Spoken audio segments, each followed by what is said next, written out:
অর্থনীতি তৃতীয় বর্ষ সম্মান শ্রেণীর শিক্ষার্থীদের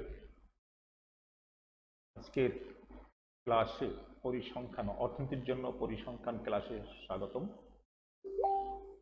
তোমাদের বিগত ক্লাসে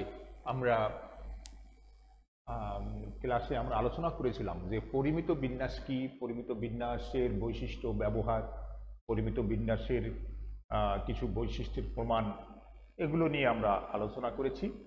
আজকের আমরা পরিমিত বিন্যাসের যে সমস্যা আছে সেই সমস্যাগুলো আমরা আজকে শুরু করছি। দেখো, সমস্যা 1, পরিমিত সম্ভাবনা সারণী ব্যবহার করে পরিমিত সম্ভাবনা রেখার নিচের ক্ষেত্রফল নির্ণয় করো। দেখো, কিছু কোশ্চেন আছে। এই z ইকুয়াল টু 0 এবং z ইকুয়াল টু 1.5 মানে প্রমিত পরিমিত চলকের মান 0 থেকে 1.2 এর মধ্যে ক্ষেত্রফল কত হবে, এটা আমরা নির্ণয় করব। এই আমাদের সমস্যাটা এইভাবে আমাদের শুরু হবে। দেখো, 1 নাম্বার থেকে আমি এখান থেকে দেখাচ্ছি। তাহলে এটা প্রশ্নটা হচ্ছে z ইকুয়াল টু 0 এবং z ইকুয়াল টু 1.2 এর মধ্যে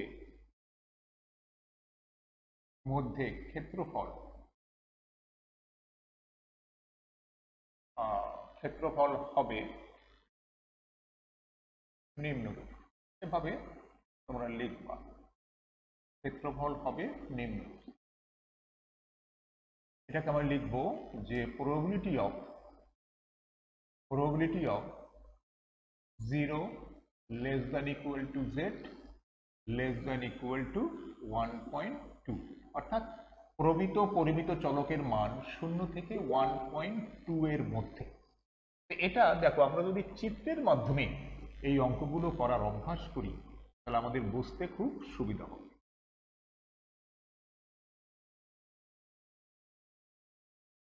চিত্রের মাধ্যমে যদি করি আমরা জানি, আমরা দেখো গত ক্লাসে আমরা পরিমিত রেখা নিয়ে আলোচনা করেছিলাম। পরিমিত রেখা, তা সেই পরিমিত রেখার বিস্তৃতি মাইনাস অসীম থেকে প্লাস অসীম পর্যন্ত, এই হচ্ছে আমাদের মূল বিন্দু। আমরা যে গ্রাফ শিখেছিলাম সেই গ্রাফটাকে এখানে, সেই সেন্সটা এখানে কাজে লাগাতে হবে। লক্ষ্য করো, 0 থেকে 1.2 এই হচ্ছে 0। এখান থেকে দেখো ডানে এটা প্লাস, এই জন্য 0 ডান দিকে আমরা একটা সীমানা নিয়ে নিচ্ছি 1.2 মনে করি, এখান থেকে এইটুকু। তাহলে আমরা ওই রেখাটাকে এখান থেকে আমরা ভাগ করে দিলাম। তাহলে আমাদের বলছে যে 0 থেকে 1.2 এর মধ্যে এই যে দেখো ছায়াচ্ছন্ন এলাকা, এই এলাকাটা বের করতে হবে। এই এলাকাটা বের করতে হবে। এখন তোমরা দেখো, আমার হাতে একটা টেবিল আছে। এই টেবিলটা কোথায় পাবে? এই টেবিলটা বইয়ের শেষে, সব বইতে নেই, এই বইয়ের শেষে এই নর্মাল ডিস্ট্রিবিউশনের পরিমিত বিন্যাসের টেবিল আছে। এই টেবিলটা তোমাদের সংগ্রহ করতে হবে এবং পরীক্ষার হলেও এই টেবিল নিয়ে যেতে হবে। তা আমি হয়তো অনেক দূর থেকে তোমাদেরকে সেই তথ্যটা দেখাতে পারবো কিনা, একটু আমরা একটু ক্যামেরায় এটা একটু বড় করে দেখানোর আমরা একটু চেষ্টা করছি। দেখো, টেবিলটার দিকে বেশ খানিক বড় করে দেখতে হবে। দেখো, 0 থেকে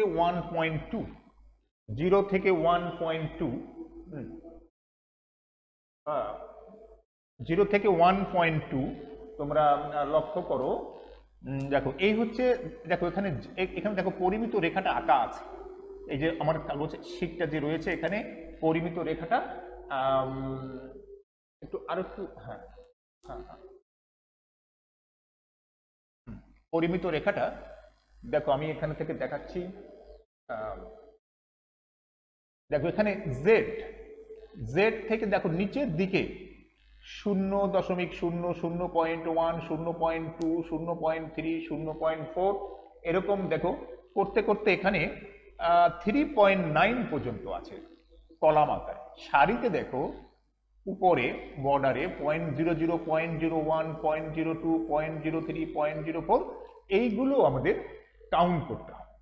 লক্ষ্য করো 0 থেকে 1.2, তাহলে এই হচ্ছে 0, 0 থেকে 1.2, 1.0, 1.1, 1.2, ওই দেখো 1.2 এর পরে এখানে শূন্য, ওই শূন্যর কলামে আমাদের দেখতে হবে। দেখো 1.2, তারপরে যাব শূন্যের কলামে 0.3849, 0.3849, এইভাবে আমাদের কিন্তু এইটাই কিন্তু আমাদের ক্ষেত্রফল, এইটাই আনসার।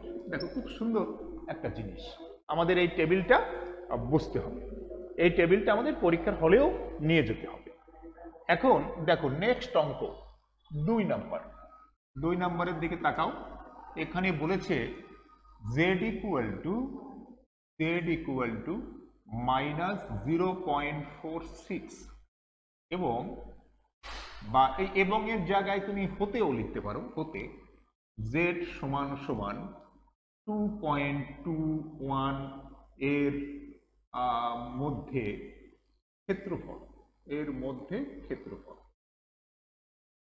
ক্ষেত্রফল এটা কি হবে দেখো প্রবাবিলিটি অফ, এটা সূত্রটা, মূল সূত্রটা কিন্তু এইটা, মানে জেড এর মান নিম্ন দিকে কতটুকু আছে, ঊর্ধ্ব জায়গায় কতটা আছে, অর্থাৎ এটার সূত্রটা কিন্তু এরকম z1 less than equal two z less than equal two z2।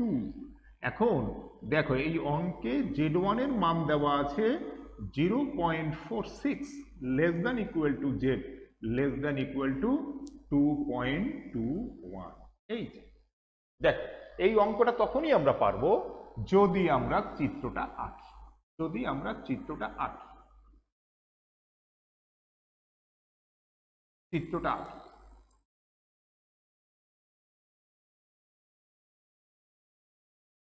লক্ষ্য করো জিরোর বাম দিকে কিন্তু সব মানগুলো মাইনাস, দেখো আস্তে আস্তে আস্তে আরো কমতে থাকে এদিকে, আর এখানে প্লাস মানগুলো আস্তে আস্তে বেড়ে অসীম পর্যন্ত হিসাব করতে হয়। দেখো মনে করি এই দিকটা -0.46 আর প্লাস দিকে মনে করো এটা আছে 2.21, তাহলে এখান থেকে এইটুকের ক্ষেত্রফল, তাহলে আমরা এখানে এই দাগটা দিয়ে নিচ্ছি, এখানে এই দাগটা নিচ্ছি, অর্থাৎ এইটুক, এই জায়গাটা, এই ছায়াচ্ছন্ন এলাকার ক্ষেত্রফল, এই ছায়াচ্ছন্ন এলাকার ক্ষেত্রফল আমরা বের করব। দেখো তোমরা লক্ষ্য করো একটা জিনিস, এই ছবিটার সাথে এই ছবিটার তুলনা করো, এটা কিন্তু দেখো আমাদের এই মূল বিন্দু ডান দিকে ধনাত্মক অংশে গিয়েছিল, সেখান থেকে টেবিলে আমরা কিন্তু ওই 0 থেকে আমরা ডাইরেক্ট মানটা এখানে আমরা পেয়ে গেছি, কিন্তু এখানে দেখো একটা বর্ডার, অর্থাৎ এখান থেকে এখানে যাব যোগ, এখান থেকে এখানে, তাহলে আমরা পুরো এই ক্ষেত্রফলটা আসবে। তা সেটা আমরা ভেঙে কিভাবে লিখবো, লক্ষ্য করো probability of -0.46 less than equal to Z, দেখো এখান থেকে 0 লেস দ্যান ইকুয়াল টু 0, এই একটা অংশ হলো, যোগ এই 0 থেকে এই পর্যন্ত, তাহলে কি লিখবো probability of 0 less than equal to Z less than equal two কিন্তু 2.21। অর্থাৎ দেখো আমি এখান থেকে ঢাকা যাব পিরোজপুর থেকে, তা ঢাকা যদি যেতে হয় আমি এখান থেকে আমি বরিশাল, বরিশাল থেকে ঢাকা, কিন্তু আমাদের টোটাল পথটাই কিন্তু হিসাবে আনতে হবে এভাবে। তাহলে আমরা দেখো এই টেবিলে কোনো ঋণাত্মক মান নেই, সবই হচ্ছে ধনাত্মক, এখানে কোনো ঋণাত্মক মান নেই। তাহলে আমরা এটাকে যদি ঘুরিয়ে ফেলি তাহলে প্রবাবিলিটি অফ, তাহলে দেখো এই মাইনাসটা প্লাস হয়ে যায়, 0 less than equal to Z less than equal two 0.46, দেখো আর এখানে সেটা ঘুরানোর প্রয়োজন নেই, কারণ এটা ঘুরাচ্ছি আমরা এই টেবিলের কারণে, এবং সেটা নিয়ম, গণিতের নিয়ম অনুসারে আমাদের চলতে হবে, জোর করে হবে না। Probability of 0 less than equal to Z less than equal two এটা আমি একটু গোল দিয়ে রাখলাম, তোমরা আবার এটা ঠিক করো না। এইটুক পেয়েছি। এখন তোমরা দেখো শীটের দিকে, আবার শীটের দিকে তাকাও। 0 থেকে 0.46 এই হলো আমাদের 0। দেখো 0.4, ওই দেখো 4 নাম্বার 5 নাম্বার সারিতে দেখো 0.4 আছে। 0.4 এর পরে দেখো 6, তাহলে 0.4, এদিকে লক্ষ্য করো 0.46। এটাকে আমরা কিভাবে দেখতে হবে? 0.40 আর যোগ করতে হবে 0.06 সমান সমান 0.46, এভাবে দেখতে হবে। তাহলে আমাদের লক্ষ্য করো টেবিলে 0.4 এর পরে তুমি ডান দিকে চলে যাও 0.06 কলামে চলে যাও। 0.4 এর পরে 0.06, 0.1772, অর্থাৎ এইটুকের মান হচ্ছে 0.1772 যোগ, দেখো এখানে হচ্ছে 0 থেকে 2.21, 0 থেকে 2.21, এই 0 থেকে 2.21, তাহলে 2.2 তে যাব। মানে দেখো 2.21 মানে হচ্ছে আমি আগে যাব 2 তে, তারপরে যাব দেখো 2.2, সরি আমাদের 2.2 এর মান আছে, ওই যে দেখো 2.2 আছে, 2.2 থাকলাম। এরপরে যেতে হবে কোথায়? 1 এ। 2.2 এর পরে 0.01 যোগ করলে হবে 2.21, ওইটা আমরা দেখব। তাহলে 2.21, ওই দেখো 0.4864, দেখো এইটুকের মান হচ্ছে এইটা, এইটার মান হচ্ছে এটা। এই টোটালটা আমরা এখানে ক্যালকুলেটর দিয়ে যোগ করে বসায় দেব। দেখো 0.1772 যোগ 0.4864 সমান সমান 0.6636, এইটা আমাদের অ্যান্সার। দেখো এভাবে আমাদের 1 নাম্বার হয়ে গেল, 2 নাম্বার হয়ে গেল, 3 নাম্বারটা আমরা এখন দেখব। আর টেবিলটা তোমরা দেখা শিখেছো, আর একটু বাসায় এই টেবিল, বইয়ের শেষে এই টেবিলগুলো আছে, তোমরা আরো একটু দেখবা, তাহলেই তোমরা পেয়ে যাবে, অসুবিধা হবে না।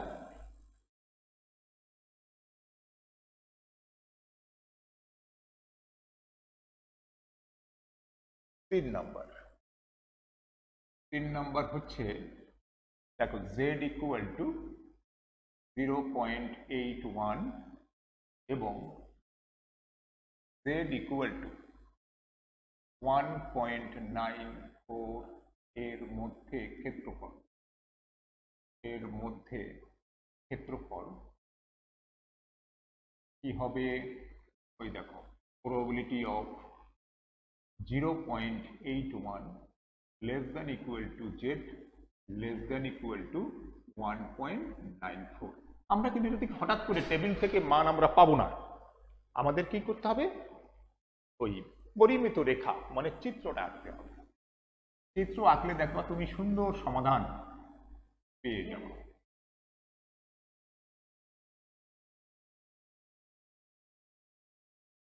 এখানে লক্ষ্য করো প্লাস দিকে দেখতে হবে, 0 প্লাস দিক ডাইনে, তাহলে 0.81 ধরি আমরা, এই বিন্দুটা হচ্ছে 0.81 আর এর ডান দিকে আরো বড় মান 1.94, এই মনে করি 1.94, তাহলে এখান থেকে এইটুকের ক্ষেত্রফল বের করতে হবে। অর্থাৎ দেখো এই ছায়াচ্ছন্ন এই অন্ধকার এলাকাটা, এই এলাকার আয়তন আমরা বের করব আর সম্ভাবনা বের,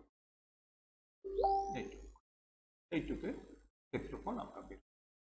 তাহলে আমাদের কি করতে হবে? দেখো আমাদের টেবিলটা কিন্তু 0 থেকে শুরু, আমাদের কাউন্ট কিন্তু 0 থেকে বেড়ে বেড়ে দেখো নিচে 3.9 পর্যন্ত, যার কারণে আমাদের সবসময় 0কে কেন্দ্র করে সবকিছু হিসাব করতে হবে। দেখো এখান থেকে যদি এইটুকের মান আমরা পাই, এখান থেকে এইটুকের মান যদি আমরা পাই, সেখান থেকে যদি এই সাদা সাদা এই 0 থেকে 0.81 এইটুকের মান যদি সাদা এলাকাটা বাদ দিতে পারি, এই সাদা এলাকাটা যদি বাদ দিতে পারি, তাহলে এই ছায়াচ্ছন্ন এলাকাটা পাবো।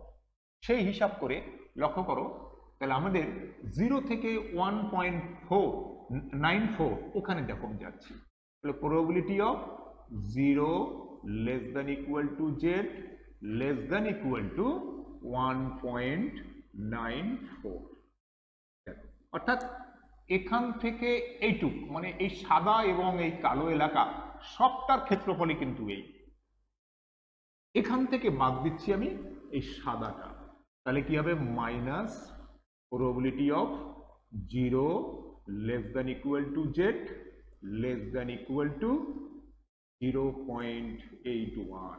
এই যে দেখো খুব চমৎকার, দেখো এখানে কোনো মাইনাস মান নেই। আমরা এখন দেখো টেবিলে ওই দেখো 0 থেকে 1.94 1.9, তুমি 1.9 চলে যাও, 1.9 হচ্ছে ওই কলামে গেলাম, তারপরে কি আছে 4 আছে মানে 0.04, 1.94 মানে হচ্ছে 1.90, ওর সাথে যোগ হবে 0.04, তাহলে হয়ে গেল 1.94। এইভাবে আমার টেবিলটা বিচার করতে হবে।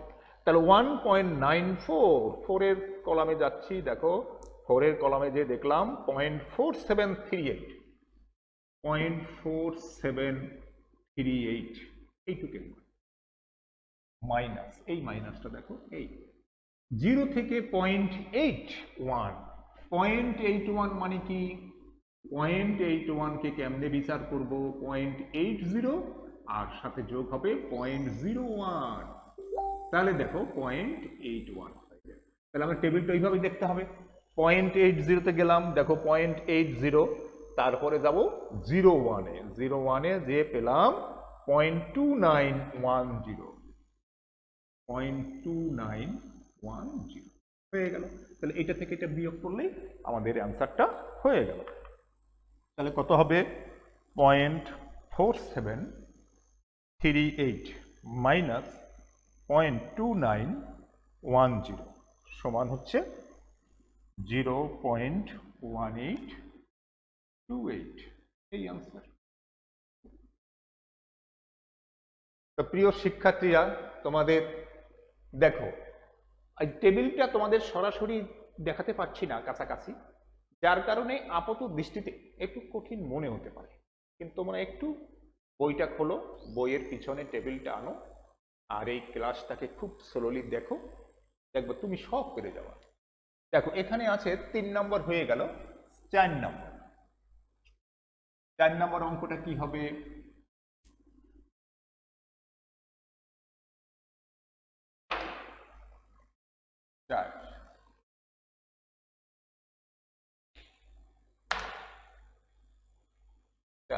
চারে কি আছে দেখো, z ইকুয়াল টু -0.6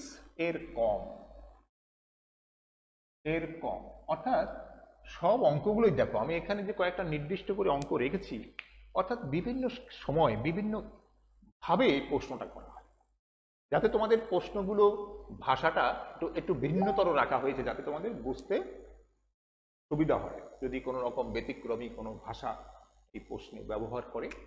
দেখো z ইকুয়াল টু -0.6 এর কম, আমি চিত্র না এঁকে কিছুই বলতে পারছি না, চিত্র না এঁকে আমি কিছুই তোমাদের বলতে পারছি না। দেখো আমি যখন চিত্রটা আঁকবো তখন বিষয়টা একদম ক্লিয়ার হয়ে যাবে।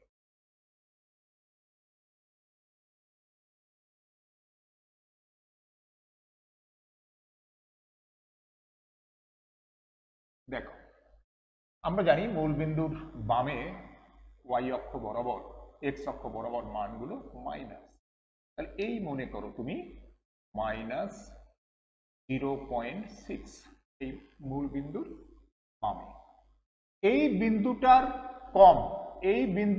কম কত কম সেটা কিন্তু উল্লেখ নাই, তাহলে আমার এই মাইনাস ইনফিনিটি ওই পুরাটাই বিবেচনা করতে হবে। লক্ষ্য করো এত এর কম, কত কম সেটা কিন্তু আমাদের বলেনি, এটা কিন্তু আমাদের বলে।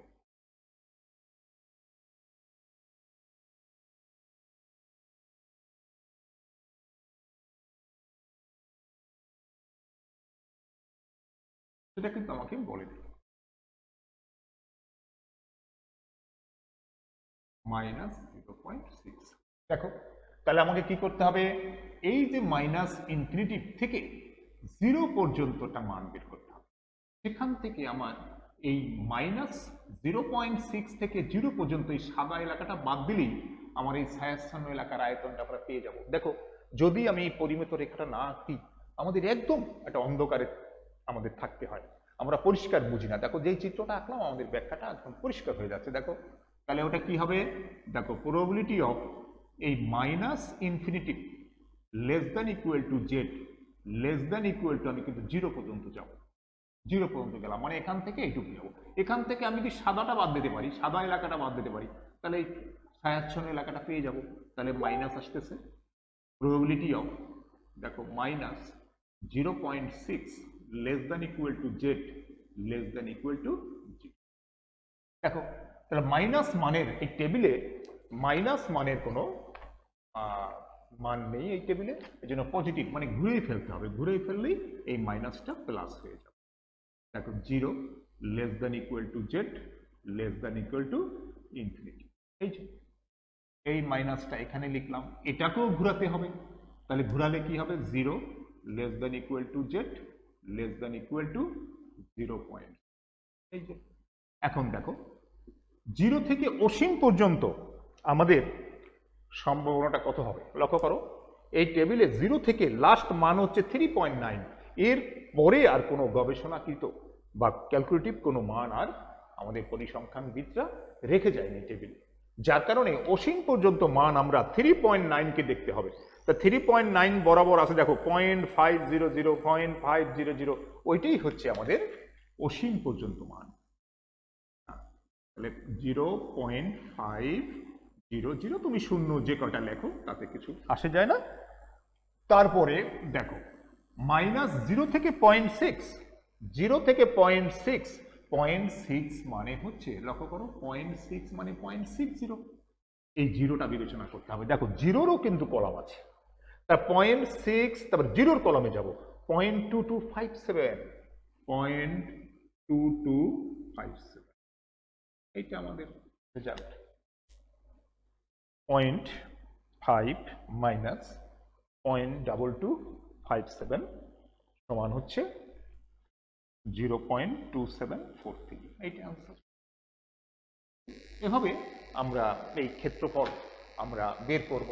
আর একটা অঙ্ক দেখি, দেখো 5 নাম্বার প্রশ্নগুলো একটু একটু ভ্যারাইটিস, যার কারণে আমি বেশ কয়টা অঙ্ক তোমাদের এখানে করাচ্ছি। 5 নাম্বার দেখো probability of z less than equal two -1.4। আগের ভাষাটা এই ভাষার সাথে দেখো মিল আছে নেই, এই জন্য আমাদের ওগুলো বুঝতে হবে, বিভিন্ন ভ্যারাইটিস কোশ্চেন দেখে আমাদেরকে সেই নলেজটা পরিষ্কার করে রাখতে হবে। দেখো এখানেও আমরা ওই পরিমিত রেখা না এঁকে কোনো ডিসিশন নিতে পারছি না।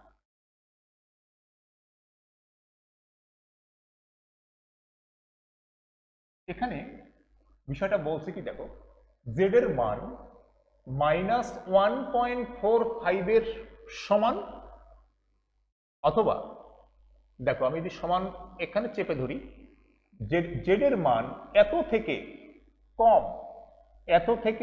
কম, তাহলে কোথায় আসবে? দেখো আমি এই মাইনাসটা অবশ্যই, এইটা মাইনাস মান, আমি মাইনাস দিকে অবশ্যই এখানে লিখতে পারবো, সেটা আমার অধিকার আছে লেখার। এই দেখো তাহলে কি বুঝলা তুমি, জেড এর মান -1.45 এর সমান, এই যে সমান লিখলাম, এবং -1.45 এর চেয়ে কম, অর্থাৎ অসীমের দিকে, অর্থাৎ এই বিন্দু থেকে মাইনাস অসীমের দিকে ক্ষেত্রফল কত, মাইনাস ইনফিনিটিভের দিকে ক্ষেত্রফল কত। দেখো চিত্র যে এঁকে ফেললাম, এখন আমাদের খুব ইজি লাগছে, কারণ এটাকে আমরা সাজিয়ে লিখতে দেখো একটুও কষ্ট হচ্ছে না। এই দেখো probability of minus infinitive less than equal to Z less than equal two 0 পর্যন্ত যাব, অর্থাৎ এখান থেকে এই পর্যন্ত ক্ষেত্রফলটা বের করে সাদাটা বার করব। Minus probability of minus 1.45 less than equal to Z less than equal two 0। ওই যে মাইনাস মানগুলো আমাদেরকে দূর করতে হবে, তাহলে টেবিল ব্যবহার করতে পারবো না। দেখো Z less than equal to infinity minus probability of 0 less than equal to Z less than equal two 1.45। এই যে তাহলে আমরা জানি 0 থেকে অসীম পর্যন্ত মান হচ্ছে 0.5, হ্যাঁ 0.5, হ্যাঁ মাইনাস এটা বের করতে হবে। দেখো 1.45 1.45, 1.40 ওর সাথে যোগ হবে 0.05, তাহলে কত হবে 1.45। তাহলে আমার 1.5 এর কলামে যাচ্ছি, 1.4 পাইলাম, তারপরে 0.05, দেখো ওই যে 0.05 সেখানে যাব 1.4 0.05, তাহলে কত হলো 0.4265 0.4265। এটা আমাদের রেজাল্ট হয়ে যাবে। দেখো 0.5 মাইনাস 0.4265 রেজাল্ট হচ্ছে 0.0735। এইটা আমাদের অ্যান্সার। এভাবে আমাদের এগুলো বিবেচনা করতে হবে। পরের অঙ্কগুলো দেখো একটু সহজ। দেখো আগে ওগুলোতে দেখো কোনো প্রবাবিলিটি কথাটা লাগানো ছিল না, আমরা সাজিয়ে নিয়েছিলাম, প্রবাবিলিটির দিকে নিয়ে গেছিলাম। আর এখানে দেখছো প্রবাবিলিটি কথাটা এখানে এই 5 নাম্বার 6 নাম্বার 7 নাম্বার প্রবাবিলিটিটা লেখা, অর্থাৎ এই একই অঙ্ক। আরেকটা অঙ্ক আমরা এখানে 6 নাম্বারটা দেখি। 6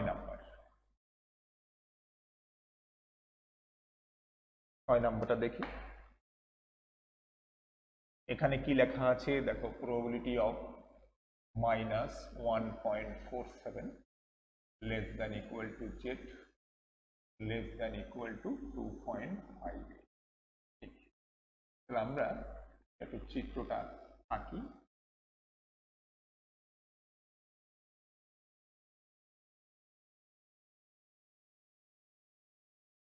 এখানে মাইনাস 1.47, আর এদিকে দেখো মানে মাইনাস দিকটা দেখো, জিরোর বাম দিকে মাইনাস দেখালাম, এদিকে দেখাচ্ছি প্লাস দিকটা।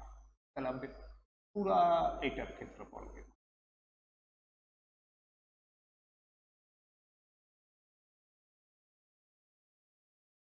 পুরাটা ক্ষেত্রফল। তাহলে এটা আমরা দেখো কিভাবে সাজাবো, অর্থাৎ এখান থেকে এখানে যাব যোগ এখান থেকে এখানে, তাহলে হয়ে গেল। তাহলে কি হবে, probability of minus 1.47 less than equal to Z less than equal two 0, এই দেখো 0 পর্যন্ত, যোগ probability of 0 less than equal to Z less than equal two 2.58। তাহলে এখানে মাইনাস আছে, এটাকে ঘুরিয়ে ফেলি, 0 less than equal to Z less than equal two 1.47, আর এখানে probability of 0 less than equal to Z less than equal two 2.58। তাহলে আমরা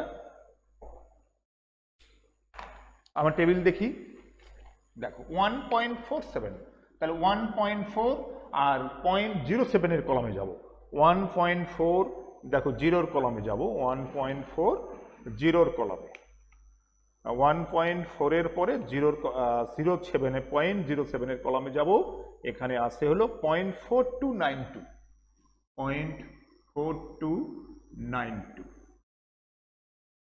যোগ দেখো এখানে 2.5 এর পরে, দেখো 2.5 কোথায় আছে, 2.5 এর পরে যাব 0.08, 2.5 এর পরে 0.08, তাতে আসে 0.4951 0.4951।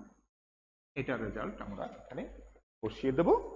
দেখো যোগফলটা 0.4292 যোগ 0.4951 সমান হচ্ছে 0.9243।